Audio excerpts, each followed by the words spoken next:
Good afternoon. I'm actually coming to you from the back porch at the moment. So I'm coming at you from, I don't know, the future. I'm coming at you from the end of this video. Like I just finished up taping the video, or just kind of wanted to give you a little bit of an idea of where this video is going. This was a long weekend after Thanksgiving.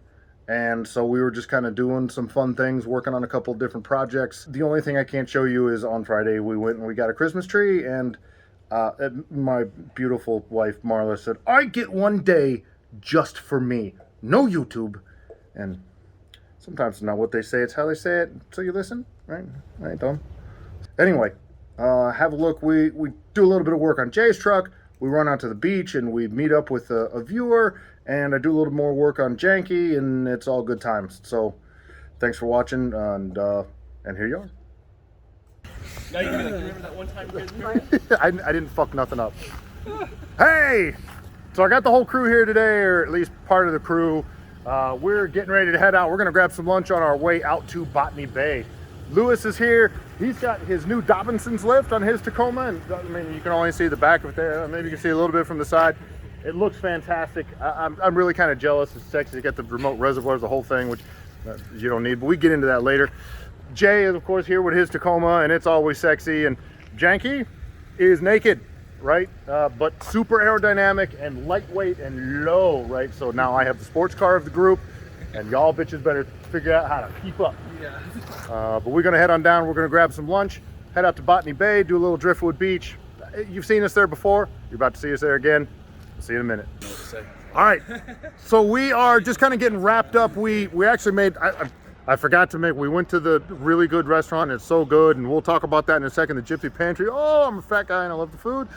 So we are just kind of finishing up here at Edisto Beach. We meant to go to Botany Bay, but they're closed because of hunting, and I'm not really sure why. I think I should still be allowed to go to the beach because this is my world and my tax dollars or something like that. But in any case, we got Trey down here. Trey came down from North Carolina. Drove all the way from North Carolina just to see my smiling face. But just thought I would give you a quick little walk around of Treys Truck. So, Trey, What's going on, guys? tell us all about your 4Runner. So this is Sheila. This is my 98 4Runner. Got it on a trade for a salvage title F-150, and it was bone stock when I got it. It's got roughly now 263,000 miles on it. It is a true budget build. Everything I've got on it, I have, if it's brand new, it's nice, but most everything I've tried to trade for and piece and part together. It's got a 3-inch rough country lift. Yeah, I know, go ahead and make fun of it, it's fine. I ain't making fun of nothing. It is the lifted struts. So I do got the strut lift. We got JBA upper control arms. All the bushings have been redone. New inner and outer tie rods. And you've got the Kenda tires, which are like the cheapest thing on the planet. But yo, I like them. I've been tempted. How do you like them? They actually ride really well for a mud train. They're not, it's not too crazy loud. I've run some crazy mud trains on older vehicles. They're not bad. I'm running at about 38, 39 PSI, so a little soft, but it's good on the highway. And have you used them like out on the trail, in the mud, whatever? Serious yet. Okay. I mean, I've played around in the sand around here. They grip. They got good spacing in between the treads. So you got plenty of grip. Like I said, everything I've gotten has been super on the trade and stuff. And it's a budget build, and she is in that's the best kind. Yeah. But 3-inch lift, and probably gonna put 861's going to try to get some LC8 wraps for the rear. I want a little bit more in the rear end of it. And what are those wheels off of? I know they look familiar. Those are 4th gen sport wheels. 4th gen 4Runner sport wheels? 4th gen 4Runner no sport kidding. wheels. Picked them up for $50 on Facebook Marketplace. By God. Got the tires. I'm pretty sure they fell off somebody's truck somewhere. It's already pre-dented and scratched, so you don't have to worry about it. Yeah, actually, the goal is to eventually sand it, and I'd like to Raptor line it in OD green, like a traditional World War II era OD green. Just a cheap little basket for right now. Toying with the idea of building a custom basket or custom roof rack, possible basket. Just right now running just got a simple little Cobra CB in it. You can see the antenna up top. Getting ready to get my GMRS bought and installed. And get your license, right? So I you're have legal. it. Oh, you're I have okay. it, yeah. Nobody knows about that, and like Yeah. everybody's out there just running around breaking the damn law. By the way, don't let them fool you. They say they're going to drop the price on it to $35, but then they're going to charge you a $35 processing fee. So it's the same thing. Other than that, like I said, it's painted bumpers. The hood was a new hood aftermarket, so I put some just cheap spray paint on it to keep it from rusting. But I've got a little bumper piece of a bumper that I'm going to throw on it once I can get it welded up to it. Right. But other than that, it's just a stock 4Runner. Nothing special. I have lots of big plans for it, but that costs money, and so. All right, well, I guess let's get back over into the sunlight because my beautiful camera assistant is over there because it's dark over here and it's sunny over there, and we'll get this finished up. Everybody has sunglasses but me, so I'm the only guy that, here, I'll just put the shadow. So this is it. We are going to close out from Edisto Beach, and we didn't have as good a time as we wanted to today, but still, like, good friends, good times. Got to meet Trey. That was awesome. Got to see his 4Runner. Oh, it looks really far away because I'm all zoomed out, but hey, it's pretty badass. So I will just say thank you so much for watching, and well, actually, I don't even think it's a thank you so much for watching, because I think this is going to turn into, I'm going to go back into my garage and work on my shit. So what do you think? It's whatevs. All right, you guys, smile. Bye. Yeah, I think it lied to yesterday's. Okay. So we're here today, which is tomorrow after yesterday, and I don't know how many days ago it was for where you're watching, but me and Jay are here. We've already started pulling the truck apart. We are replacing his spindles with these massive, beefy, gusseted units. And I mean, you can see the factory one down in here, but this is all total chaos that's in there. And I don't know, who did these up for you? Bash Fab up in Columbia, South Carolina, Bash Fabrication. Okay. Check them out. And is there anything else that I have left out? Is there anything else we need to talk about with these spindles? No, specifically, these are the Total Chaos gussets that do have the sway bar mount still into it. Okay. A lot of the other ones, they're a little bit like $20 cheaper that don't give you that sway bar mount. I do not run a sway bar, but just in case on the off chance I ever wanted to put it back, I still can. So that's why I opted with these. And yeah, Chad at Bash Fab did an absolutely great job. The welds look great. He painted them, all that, got them back to me. So if you're looking for some spindle gussets done and you're in around the South Carolina, Southeast area, check them out. Awesome. And he's at what, like just bashfab.com? How do you find him? I think Facebook or Bash Fabrication. So, like on Google, I don't know exact. So on Facebook, it would be just look up Bash Fabrication? Yep, Bash Fabrication. B-A-S-H? Yep, B-A-S-H Fabrication. Awesome. Yep. Well then, we'll get to wrenching on this, and whatever you can play along, and we'll see you in a minute.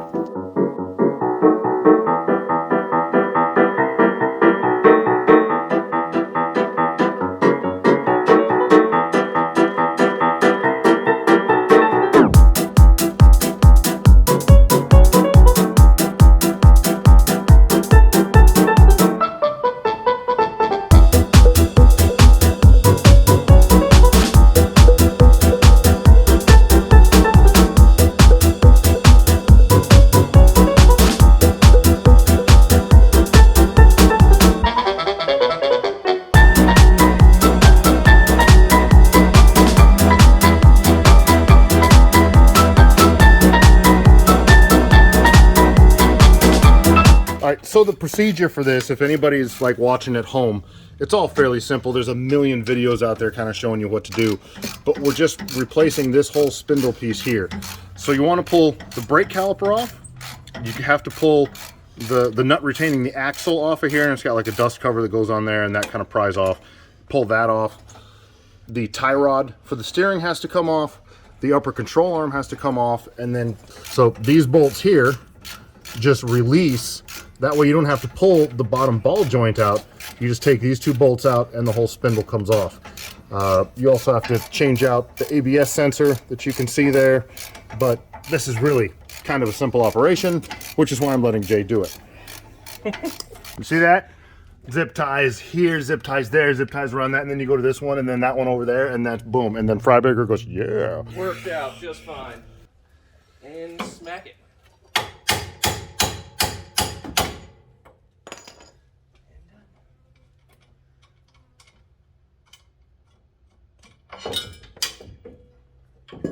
You stay. All right. All right, so this is the stock one. As you can see, it's like a little twig. This one, just the gussets go all the way around. That's kind of a good little view of the difference between the two. We already got the seal off, put it on the new one. Now we're just basically gonna reassemble everything. We just pulled out the dust ring seal that whatever comes out of right here. This here is where your ABS sensor is going to bolt in. The old ABS sensor is floating around up there. Came out of here in the old one. The only tricky part to this is me looking for the bracket that I lost. So this bracket holds, basically it just holds the ABS signal line. So the thing plugs in here and it's got a wire that comes up across this way. And this bracket sits in here like this so that you can attach the wire up here. This little gusset, which typically like on the factory one, it just kind of braces itself against the spindle there just to stop it from moving. With this whole new gusset in here, it didn't fit. So we just kind of tappity, tappity, tappity, and you can see it's not straight anymore, but that's okay. Sits in there. Perfect.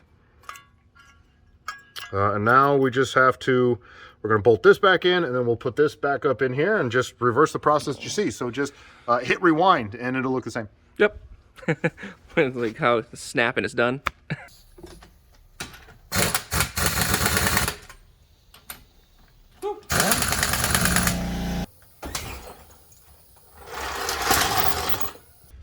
Okay, so it is now Monday. Normally on a Monday, I would be up in my creator studio, editing all of the footage together from whatever I did last week and putting together a new video and whatever. Not quite yet there today though, because over the weekend, even though I didn't get any video of me doing it, I took the roof rack and the tent off of Janky. So I've got a little bit of work that I need to do. I'm gonna see if I can zoom you in here so you can see it. There's a lot of spots that, just because this is a little bit, you know, old and whatever, you can see that rusty spots that are kind of coming through there. And there's a few different, you know, here and a little bit up there. So I am going to take a wire wheel and go ahead and knock down all of the rust spots off of this so I can just kind of, oh, there's my shadow. So I can just kind of rattle can it, clean it back up, make it look a little bit nicer. We're also going to take, I'm going to paint these.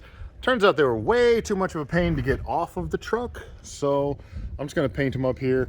I'll just have to scrape off, you know, some of this rust that's going on there, and I'll just shoot them on the truck itself. Next, I need to remount the tent. So when I bought the tent, I'm sure you guys have seen the video. We went up and the roof rack was up there and we cut it with the thing and it was awesome. And I'm sure you've seen it, because why wouldn't you have seen it?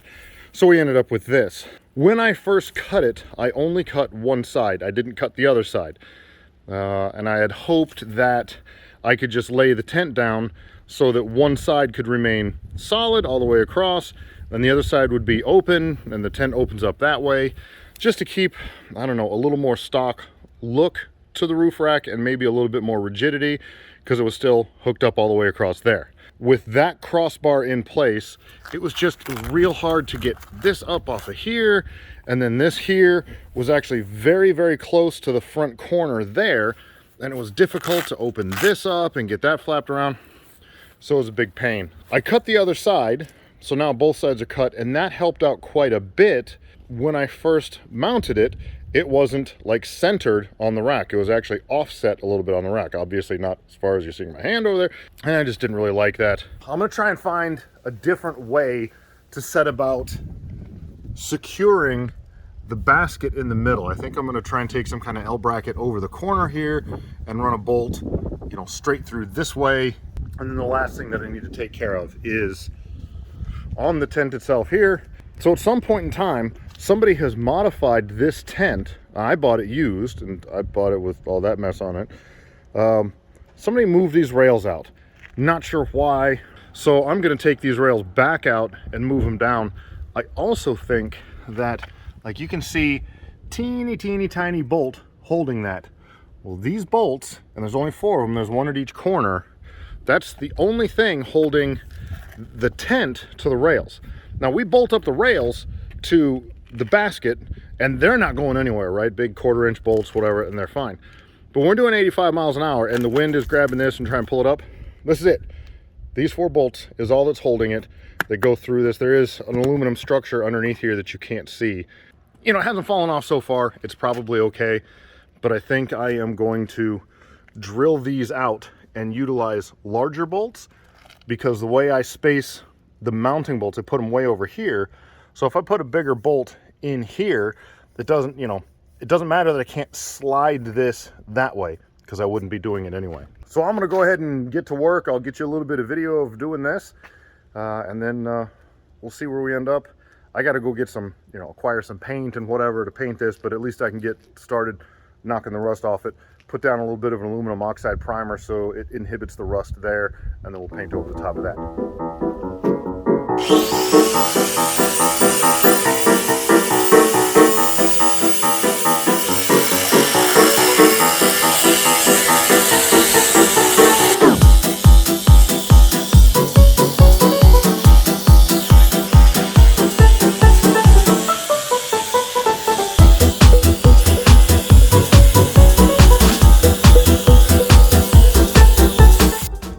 Next, use this wire brush blender, which I've never tried one of these that had these twisted. I have one that just kind of has the fine hair just coming straight out from it, and that seemed to work fairly well. I'm a little worried that this is going to be a little too aggressive, but this is what they had, so we're going with this.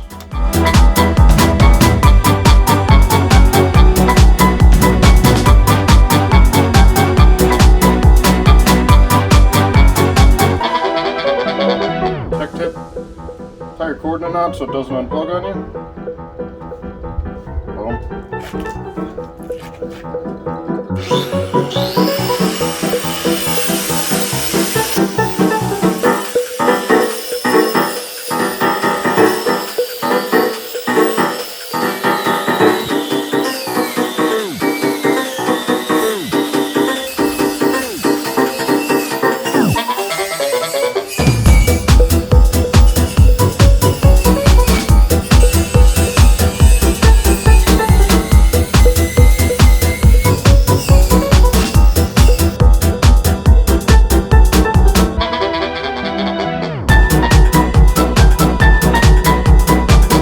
Okay, so now I'm going to set about using a little bit of, well, I don't know how far away I need to be here. Hey, some red oxide primer, which is fantastic for stopping and preventing rust.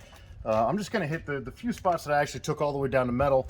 So most of it, if I'm honest, doesn't really need to be repainted. I mean, it could, you know, if I want to spend the time, but I don't want to say I don't care, but I kind of don't care.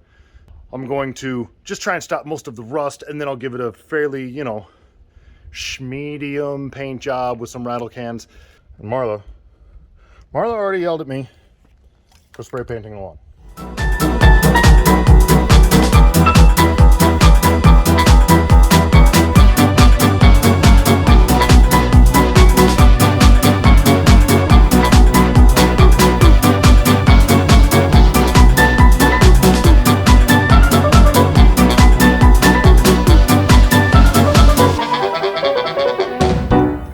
Okay, so you can see I've kind of just mostly done a very, very, very simple cursory job of just kind of shooting that. Remember, kids, that paint does not change texture. Paint only changes colors. So I already planned on going across this with a little bit of sandpaper before actually putting down a nice color on it. Okay, so I'm done for the day. Here's where I made it to. I've got the roof rack back inside, kind of sanded down a little bit that you saw me doing, and painted with some red oxide primer. The bottom side still has just a couple of nasty spots on it. Mostly it looks okay. So I'm gonna go ahead and close this out for now. So I've got that done. Ooh. I got the brackets all painted up. Those are the brackets that hold this together onto the rails on the roof rack itself. I think we're probably going on really long. This is probably like a 10-hour video at this point. I don't even know. And I will get this all finished up. So we'll get the painting project done on the roof rack, and then we'll get the tent all taken care of and get the rails put where they're supposed to be, get everything mounted back together, get the new Napa MaxiTrack awning mounted on it. Everything's gonna be badass. And you will see that in the next video. So thank you so much for watching. I really appreciate you guys checking out the videos and staying with us. And we will see you on the next one.